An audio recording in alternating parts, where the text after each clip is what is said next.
எடப்பாடி அவர்கள் சொல்லியிருக்கிறார். நிச்சயம் கொடுப்பார். 1000 ரூபாய் பெருசா 2000 ரூபாய் பெருசா? இங்க இருக்கிற பகுதி மக்கள் 2000 ரூபாய் கொடுக்கிறவருக்கு ஓட்டு போடுங்க. திருட்டு பையன் திமுக ஓட்டு போட்டீங்கன்னா இன்னைக்கு நாட்டிலே கொலை, கொள்ளை, கெஞ்சா, கள்ள சாராயம் போன்றவைகள் எல்லாம் நாட்டிலே நடமாடி தமிழ்நாட்டை திமுக கட்சிக்காரன் சீரழித்து விட்டான். இன்றைக்கு கெஞ்சா போதையிலே இன்றைக்கு அங்கங்கு கொலை, கொள்ளை. இங்க பாருங்கள், 6 மாதங்களில் 887 பாலியல் வன்கொடுமை, அதே போன்று 7500 படுகொலைகள். இந்த 4 ஆண்டு ஆட்சியில் 7500 படுகொலைகள் நடைபெற்றிருக்கிறது. இப்படி திமுக கொலைகள். கரமணியில் 3 பேரை சாவட்டான். கரமணியில் அந்த பீகார்லேருந்து வந்தவங்க, அவங்க வந்து வீட்டு வேலை செய்யறதுக்கு வந்தாங்க. அந்த கரமணி ஹிந்தி பேசுறவங்க பொண்டாட்டியும் புருஷனையும் தண்ணி அடிச்சுட்டு கஞ்சா அடிச்சுட்டு பொண்டாட்டியை வந்து கெடுத்து அதை சாவடிச்சு சாக்கு முறையில் போட்டு அந்த புருஷனையும் சாவடிச்சுட்டு 2 வயது பெண் குழந்தை அதையும் சாவடித்து குப்பை மேட்டிலே வேளச்சேரி குப்பை மேட்டிலே போட்டிருக்கிறார்கள். சட்டம் ஒழுங்கு எப்படி இருக்கிறது பார்த்தீர்களா? திமுகவே கிடையாதா? புரட்சி தலைவர் எம்ஜிஆர் ரத்தத்தை, அதாவது பேரறிஞர் அண்ணா 67 நான் எம்ஜிஆர் இல்லை.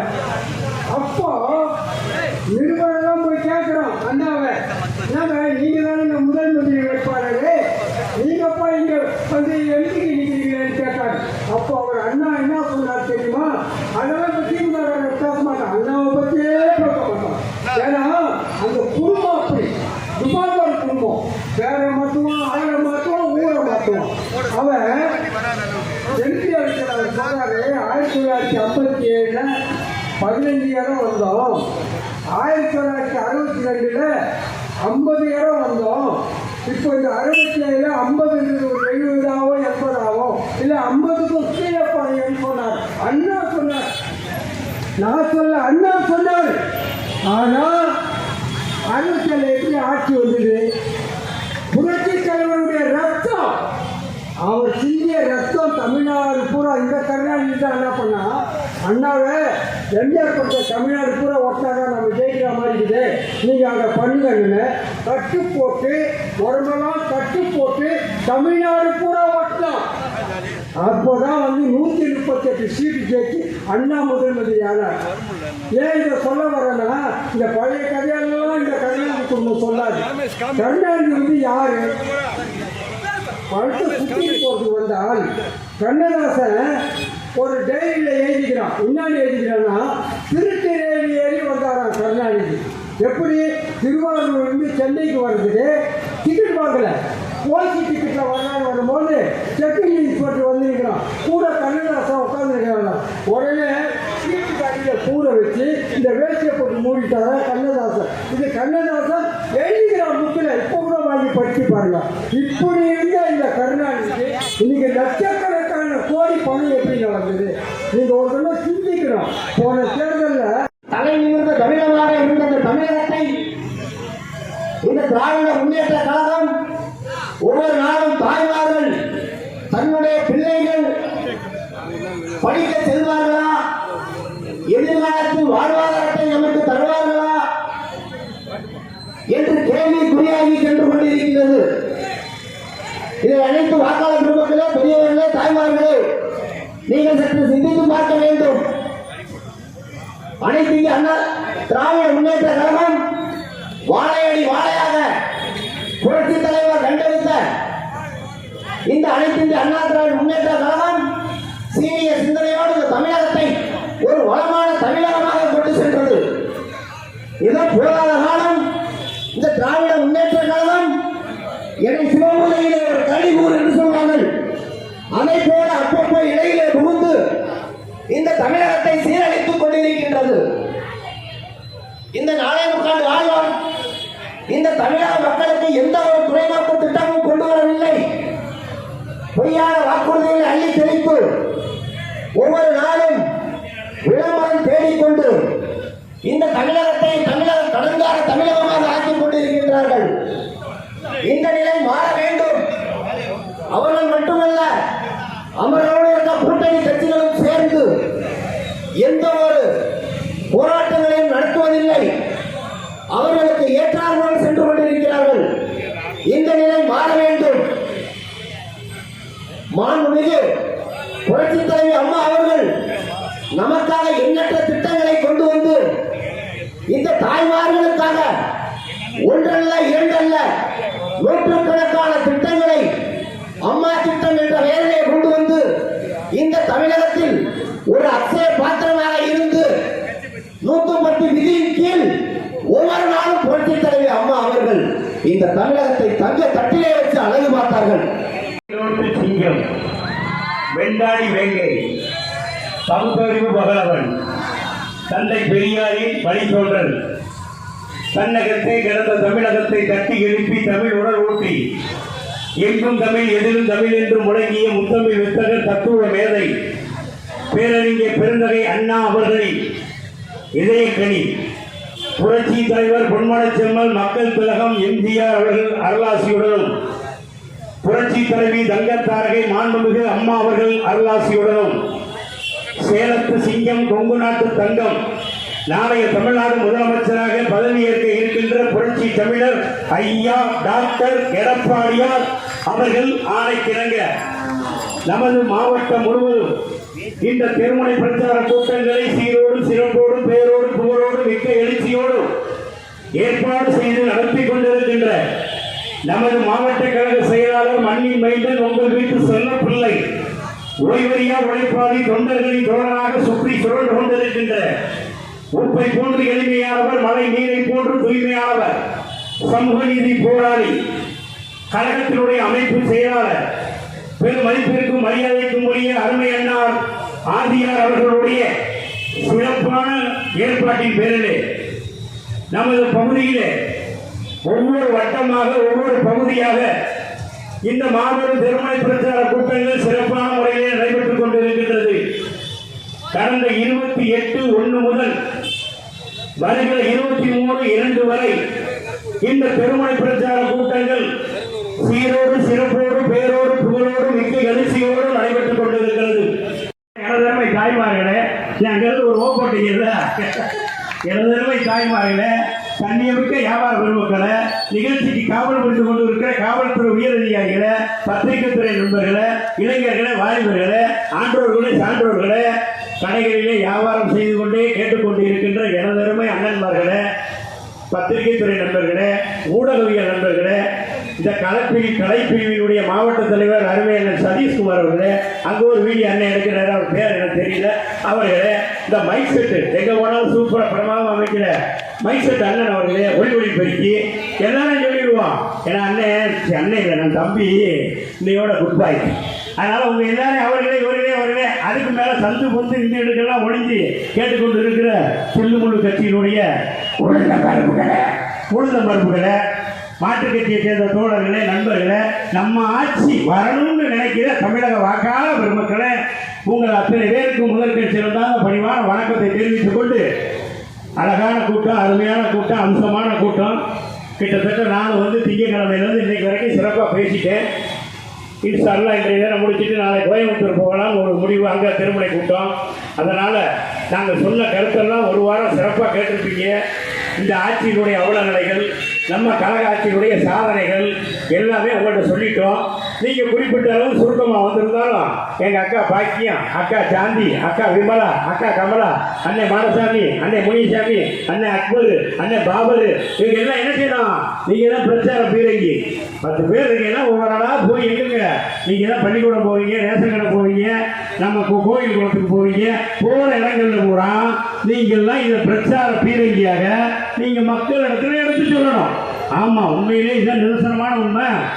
நான் என்ன சொல்கிறேன், ஒரு ரேஷன் கடைக்கு போனாங்கன்னா வரிசையில் நிற்கும் போது எனக்கு முன்னாடி நிற்கிறவங்க பேசுவாங்க, கேட்டிருக்கேன். என்ன சொல்லுவாங்க தெரியுமா?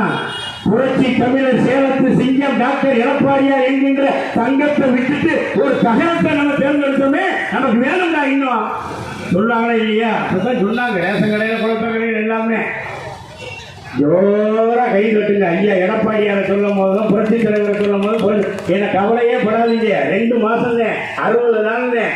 அவங்க என்னை கும்பா கூட்டு குப்பி வீட்டுக்கு அனுப்பி விட்டுருவோம் அப்படின்னேன். நான் எப்போ போயிட வேண்டியதான்.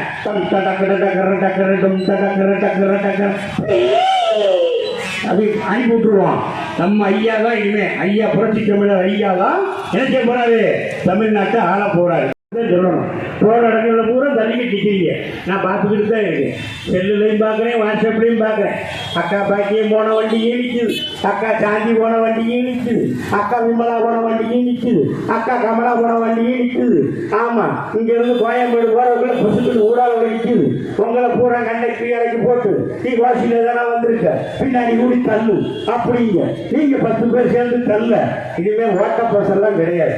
அப்பா விட்ட ஓட்ட பஸ் இனிமே கிடையாது. ஏன்னா அப்பா யாரு, தமிழ்நாட்டில் இருக்க சிஎம். அவரே சொன்னார், என்னை எல்லாரும் அப்பான்னு கூப்பிடுறாங்க.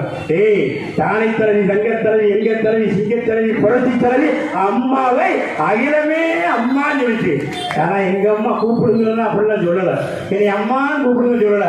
அம்மா என்ன சொன்னாங்க, என்னை ஜெயலலிதா என்று சொல்வதையே நான் பெருமையாக கொள்கிறேன். இருந்தாலும் நீங்கள் அனைவரும் என்னை அம்மா என்று அழைக்கும் பொழுது எனக்கு அளவு சந்தோஷம். சொன்ன தலைவி, புரட்சி தலைவி, தங்க தாரை அம்மா. நிதர்சனமான உண்மை. இவரே சொல்லிக்கிறார், என்னை அப்பா கூப்பிடுங்க. ஆமா, அப்பா ஆட்சி தலைய கந்து கொடுக்குற கூட கஞ்சா கிடைக்குது. நல்லா இது உள்ள பொட்ட மட்டை என்னமோ பொட்ட பொட்டையா வச்சுருக்காங்கய்யா. இந்த அப்படியே மடிச்சு உள்ள அப்படி இழுத்து உள்ள வச்சு திரிக்கிறது. அது ஒரு பக்கம், கள்ளச்சாரை ஒரு பக்கம், எல்லாம் சுவிச்சமா எல்லா பக்கம் என்ன கிடைக்கும். நேற்று 2 நடிகைகளும் போதை பொருளை கைதாய். இன்னைக்கு நல்ல இயக்குனர் பத்திரிகை வந்திருக்கப்பா. டெய்லி ஒரு 10 நிமிஷம் பத்திரிகையை பாருங்க. நேற்று 2 நடிகை, இன்னைக்கு நடன இயக்குனர். இதுதான் 4.25 வருஷம் 4.5 வருஷம் பூரா என்னதான் பார்த்தா நம்ம பள்ளிக்கூடத்துக்கு போற பிள்ளை பூரா வியாசர் படிக்க +1 படிக்கிற மாணவன் 2 நாளைக்கு முன்னாடி என்ன கொண்டு போறான், கையில சரியா கொண்டு உள்ள போறான் பள்ளிக்கூடத்துக்கு. இது பேப்பர்ல வந்தது. நாங்க எதையும் பொய்ய சொல்ல மாட்டோம். உண்மையத்தான் சொல்லுவோம், உறக்க சொல்லுவோம், அழகா சொல்லுவோம், அம்சமா சொல்லுவோம். நீங்க கேட்டுக்கங்க. கூட்டத்துக்கு வராத இருக்க பக்கத்து வீட்டு பாக்கிய அக்கா கதவை தட்டி சொல்லுங்க. அடுத்த வீட்டு அலமையில அக்கா வீட்டு கதவை தட்டி சொல்லுங்க. நாங்க கூட்டத்துக்கு போன இதெல்லாம் நடக்குது. ஆமா, இங்க பார்த்தாலும் போதை வச்சுதான். இன்னைக்கு ஸ்ரீபெரும்புதூர்ல பாத்தீங்கன்னா, ஸ்ரீபெரும்புதூர் நம்ம சென்னை பக்கத்துல ஒரு போதை ஆசாமி திமுக காரன் பத்திரப்பதிவு அலுவலகத்தில் உள்ள போய் உட்கார்ந்து நெட்ல காரை போட்டு இது இன்னைக்கு பத்திரிகையில வந்திருக்கு. அது மிரட்டுறேன், நான் 1 லட்சம் ரூபா கொடுத்துருக்கேன், டாக்குமெண்ட் எங்க. என்னையா ஆட்சி நடக்குது, என்ன நடக்குது தமிழகத்துல? இது பூரா சுவிச்சமா கிடைக்குது. ஆனா இவரு என்ன செய்யறாரு, இன்னைக்கு எங்க மாவட்ட விருதுகளில் போயிட்டு அதிமுக கிளைக்கழகமா, என்ன கிளைக்கழகம், ஜம்முன்னு இருக்கும். நாங்க கூட்டணினாலும் தைரியம் அறிவிப்போம், கூட்டணி இல்லைனாலும் தைரியம் அறிவிப்போம். அதுதான் அனைத்து இந்திய அண்ணா திராவிட முன்னேற்ற கழகம். பிளாக்ல டிக்கெட் விட்டா கம்னாடி அப்படிதான் சொல்லணும். சுருக்கமா 700 ரூபாய் டிக்கெட்டை 2000க்கு பிளாக்ல விட்ட கம்னாடி உன்னை நம்பி தமிழ்நாடு கொடுப்பாங்களா? நீங்க நல்லா சிந்தித்து பார்க்க சொல்லி ஒரு தாய்மார்கள் எல்லாரும் அப்படியே அப்படியே அமருங்க. நீங்க நாளோடு எதிர்பார்த்த நமது மாவட்ட கழக செயலாளர் மண்ணின் மைந்தன் உங்கள் வீட்டு செல்வப்பிள்ளை கழக அமைப்பு செயலாளர் புரட்சி தமிழர் ஐயா எடப்பாடி அவருடைய அன்பு தம்பி ஆதியார் அவர்கள் நிகழ்வு வந்துவிட்டார். வருகை என்று அன்போடு வருகிறேன். அதனால எல்லாமே நீங்க நல்லா நினைச்சு பாருங்க. தீர்மான மாதிரி எழுதி கொடுக்குற சில வசனங்களை கையில வச்சுக்கிட்டு எதையாவது பேசிக்க கூடாது. அது குரான் பெரிய 10 கட்டான். பனையூர்ல 10,000க்கு மேல போயிட்டான். ஆன்லைன்ல புக் பண்ண போறாங்க. நீ என்ன வேலை செய்யற மம்மாத்து வேலை எங்களுக்கு தெரியும். உங்ககிட்ட இருக்கிற பணத்தை பூரா நீ கல்லடிக்கு வைத்த ரூபாயை பூரா உன் சொந்தத்தை கொடுத்து பூரா சீட்டு வாங்கல வாங்கிட்டு அதை டிவியில மாறி கட்டுறான். பனையூர்ல யாரும் போக வர முடியவில்லை. அங்க ரொம்ப டிராபிக் ஆகி போச்சு. படம் ரிலீஸ் ஆன ஒரே நாள்ல 10,000 டிக்கெட் விட்டு போச்சு. யார்கிட்ட கலர்களெல்லாம் நீங்க விடுற 234 தொகுதியில் நிக்க இருக்கும் போது உனக்கு வேட்பாளர் இருக்கான்னு பாரு. ஆமா, இதெல்லாம் சொல்லுவாங்க சுருக்கமா. இது ஆள் கிடையாது. நீ கூப்பிடுறிய யாராவது உன்னை நம்பி வர்றாங்க. யாத்திரை நொங்கு தரேங்கிற, நான் பங்கு தரேங்கிற, 15 தரேங்கிற, என்னென்னமோ தரேங்கிற. கதைகளில் வருடங்களுக்கு பிறகு 8வதாக வந்த எங்களுடைய பறைமலை பாரிவலர் அமர் டாக்டர் புரட்சி தலைவர் எம்ஜிஆர் அவருடைய அரசியல் வாரிசாக சமூக நீதி காத்த வீராங்கன், கழகத்தின் காவல் தெய்வம், இதய தெய்வம் டாக்டர் புரட்சி தலைவி அம்மா அவருடைய அரசியல் வாரிசாக இன்றைக்கு இந்த இருவரும் தலைவர்களின் அரசியல் வாரிசாக தொண்டர்களின் தொண்டராக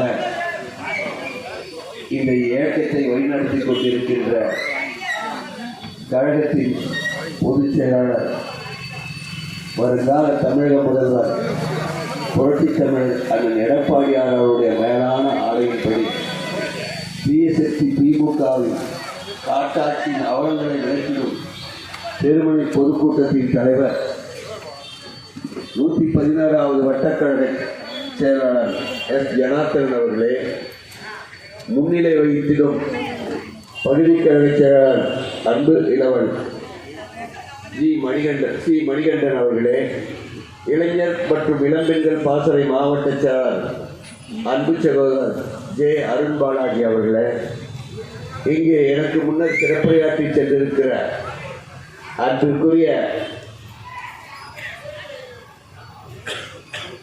அருப்புக்கோட்டை எல்கே சம்சுகனி அவர்களே, தீப்பொருள் வாசு அவர்களே, ஐசம்ஸ் மோகன் அவர்களே, திருநாவுக்கரசு அவர்களே, ஆற்றல் மிக்க பகுதி கழக செயலாளர்கள் PV Srinivasan, LIC Jayachandran, V Murugan அவர்களே, கழக புரட்சித் தலைவி பேரவையின் துணை செயலாளர் பி வெங்கடகிருஷ்ணன் அவர்களே, மாவட்ட கழக இணைச் செயலாளர் ஜெயந்தி ரவிச்சந்திரன் அவர்களே, துணை செயலாளர் எஸ்விஎஃப்சி சீனிவாசன் அவர்களே மற்றும் நிர்வாகிகள் அஞ்சலி அவர்களே, மாணவர்களின் மறந்து போது பாடுகிறேன், மாணவர்களின் மாவட்ட செயலாளர் ராம்கி அவர்களே, வட்டக்கழக செயலாளர் இப்படி வட்டக்கழக செயலாளர் அன்பு சகோதரர் ஜனார்த்தன் சொன்னார், பேச்சாளரே எல்லாரோட பேரையும் சொல்லிட்டாப்ல, அதனால எல்லார் பேரையும் முதல்ல சொல்லிட்டாலும் இந்த இயக்கத்தை கட்டி காத்து கொண்டிருக்கின்ற ஆற்றல் மிக்க வட்டக்கழக செயலாளர்களே, பகுதி கழக நிர்வாகிகளே மற்றும் நன்றிகளை கூறவுள்ள நந்தா அவர்களே, வணக்கத்திற்குரிய பெரியோர்களே, தாய்மார்களே, இன்றைய தினம் நான் வருகின்ற போது தினமலர் பத்திரிகை செய்தி ஒன்று படித்தேன். இந்த தமிழகத்தின் முதலமைச்சராக இருப்பதாக சொல்லிக் கொள்கின்ற மு.க. ஸ்டாலின் சொன்னார், நாங்கள் ஆட்சிக்கு வந்து 4000 கோயில்களுக்கு குடமுழுக்கு செய்திருக்கிறோம் என்று. நீ 4000 கோயிலுக்கு குடமுழுக்கு செய்திருக்கிற என்ற அது இந்த அறநிலையத்துறை பணத்திலா அல்லது உபயதாரர்களின் பணத்திலா? உபயதாரர்கள் அங்கங்க கோயிலுக்கு குடமுழுக்கு பண்ண நீ கணக்கு எழுதுகிற, ஆனா இந்த அறநிலையத்துறையின் பணத்தை வேற நிகழ்ச்சிகளுக்கு செலவு செய்து கொண்டிருக்கிறீர்கள். நீ வந்து 4000 கோயில்களுக்கு குடமுழுக்கு பண்ணுன்னு சொன்ன, ஆனா உன் கட்சியின் பொருளாளர் முன்னாள் மத்திய அமைச்சர் டி.ஆர். பாலு பேசினார். இந்த டி.ஆர். பாலுவே 200 கோயில்களை இடித்திருக்கிறேன். சிவன் கோயில, விஷ்ணு கோயில, லட்சுமி கோயில, சரஸ்வதி கோயில, நான் 200 கோயிலை இடிச்சிருக்கேன்னு உன் கட்சியோட பொருளாளர் டி.ஆர். பாலு சொல்ற. நீ என்ன சொல்ற? குடமுழுக்கு பண்ணுன்ற. இந்துக்கள் மனம் புண்படும் வகையில உன் கட்சியில் இருக்கிற அமைச்சர் பொன்முடி பேசினானே, மிக கேவலமாக அருவருக்கு தகவல் பொன்முடி பேசினா. இப்படி இந்து மதத்திற்கு விரோதமாக எல்லாத்தையும் பேசிட்டு கோயிலெல்லாம் 200 கோயிலை இடிச்சிட்டு 300 கோயிலை இடிச்சிட்டுன்னு பேசிட்டு நீ வந்து அதையெல்லாம் மறைப்பதற்காக நீ சொல்ற 4000 கோயிலுக்கு குடமுழுக்கு பண்ண. நீ உண்மையிலே ஒரு நல்ல முதலமைச்சராக இருந்தால் உயர்நீதிமன்றம் உத்தரவிட்டது, ஒரு தடவைக்கு இல்ல 2 தடவை, திருப்பரங்குன்றம் கோயிலிலே தீபம் ஏற்ற அனுமதிக்க வேண்டும், தடை விதிக்க கூடாதுன்னு. கார்த்திகை மாதத்துல யாருக்கு உகந்த மாதம்? முருகப்பெருமானுக்கு உகந்த மாதம்.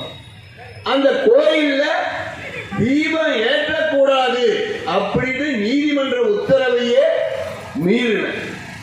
நீ நினைச்ச அங்க அதனால பிரச்சனைகள் வரும், கலவரம் வெடிக்கும்னு. அங்க இருக்கிற எங்களுடைய அங்க அருகிலே இருக்கின்ற தர்கா, அங்க இருக்கிற யாருமே பேசல. நீயா ஒண்ணு ஒரு வாக்கு வங்கியை சரி செய்து கொள்வதற்காக நீ ஒரு பிரச்சனையை நீயே உருவாக்கணும். கேட்டா அது நீதிமன்ற உத்தரவை மீறி செய்கிறாய். ஆனா அதே நீ இங்க சென்னை மெரினா கடற்கரையில் இருக்கின்ற இடத்துல ஸ்விம்மிங் பூல்ல இருந்து லைட் ஹவுஸ் வரைக்கும் நீலக்கொடி கடற்கரைன்னு ஆரம்பிக்க போற. ஆனா அதுக்கு வந்து இருக்க கடைகள் எல்லாம் அகற்றுறதுக்கு நீ என்ன சொல்ற? நீதிமன்ற உத்தரவுன்ற. சாமி கோயில்ல தீபம் ஏற்றுவதற்கு நீதிமன்ற உத்தரவை மீறி செயல்படுகின்ற நீ இங்கே உன்னுடைய வசதிக்காக நீதிமன்ற உத்தரவு, அதனால கடைகள் எல்லாம் எடுக்கிறோன்ற. அந்த நீலக்கொடி கடற்கரை திட்டம் அங்கே இருக்கின்ற மீனவ சமுதாயத்தின் வாழ்வாதாரத்தையே சீர்குலைக்கக்கூடிய ஒரு சட்டம், ஒரு திட்டம். அந்த நீலக்கொடி கடற்கரை இப்ப எல்லாம் வந்து இங்க இருக்கிறவங்க எல்லாம் உங்களுக்கு எளிதான பொழுதுபோக்கு சென்னையில பீச்சுக்கு போறதுதான். அந்த திட்டம் முழுமையாக நிறைவேற்றப்பட்டால் முதல்ல ஒரு திட்டமிட்டாங்க, பீச்சுக்குள்ள போறதுக்கு ஒரு தலைக்கு 30 ரூபாய் என்ட்ரி ஃபீஸ். கடற்கரையில காத்து வாங்க போறோம்னா ஒரு ஆளுக்கு 30 ரூபான்னு ஒரு தீர்மானத்தை கொண்டு வந்து அது உடனே ஒரு எதிர்ப்பு கிளம்பும். தேர்தல் நேரன்றனால அதை மறைச்சிட்டீங்க. நீலக்கொடி கடற்கரை திட்டம் வர்றப்ப அங்க இருக்க கடற்கரையில இருக்கின்ற கடைகள் எல்லாம் அகற்றப்படும். மீனவர்களின் வாழ்வாதாரம் பாதிக்கப்படும். கடற்கரையில் இருக்கிற போட்டெல்லாம் எடுப்பான். எல்லாத்தையும் எடுத்து இவன் போட்டை எங்க கொண்டு வைக்க முடியும்? கட்டுமரத்தை எங்க கொண்டு வைக்க முடியும்? ஆனா அதுக்கு மட்டும் கோர்ட் உத்தரவுன்னு சொல்றேன். நாங்க அந்த நீலக்கொடி கடற்கரை திட்டத்தால பீச்சுக்கு வரவங்கிட்ட காசு வாங்க மாட்டோம்னு நீ சொல்ற. ஆனா கடந்த கால வரலாறுகள் இப்ப நடந்துருக்கிட்ட சொல்லுது தெரியுமா? அடையாறுல தொல்காப்பியர் பூங்கான்னு நம்ம வரிப்படத்துல பூங்கா இருக்கு. நம்மளாம் பூங்காவில் போய் நடைப்பயிற்சி செய்யலாம், அங்க இளைஞர்கள் உடற்பயிற்சி செய்யலாம், காத்து வாங்கலாம் தான் பூங்கா. அது நம்ம வரிப்படத்திலே. அது தொல்காப்பியர் பூங்காவுக்கு உள்ள இப்ப போறோம்னா ஆன்லைன்ல புக் பண்ணணும். 85 ரூபாய் 100 ரூபாய் ஒரு ஆளுக்கு உள்ளார போறதுக்கு. அதையும் நீங்க ஆன்லைன்ல புக் பண்ணணும். அது இப்ப மே மாசம் வரைக்கும் ஃபுல். மே மாசம் வரைக்கும் ஆன்லைன்ல புக் பண்ணவங்க மட்டும்தான் அந்த பூங்காவுக்குள்ள போக முடியும். அதே போல செம்மொழி பூங்கா, சென்ட் மேரிஸ் காலேஜ் பக்கத்தில் இருக்க செம்மொழி பூங்கா, அதுவும் மக்களோட வரிப்படத்தில் பண்ணிட்டு இப்ப செங்கோழி பூங்காவை உள்ளார போறதுக்கு பெரியவங்களுக்கு 75 ரூபாய், பசங்களுக்கு 40 ரூபாய். இப்படி எல்லாத்தையும் கார்பரேட் ஆக்கின்னு வரவங்க இங்க நீலக்கொடி கடற்கரை திட்டம் ஆரம்பத்தில் எதிர்ப்பு இல்லாம அதை நிறைவேற்ற பிறகு பீச்சுக்குள்ள போவதுக்கும் நீங்க வரி மாதிரி பணம் கட்டிதான் ஆகணும்.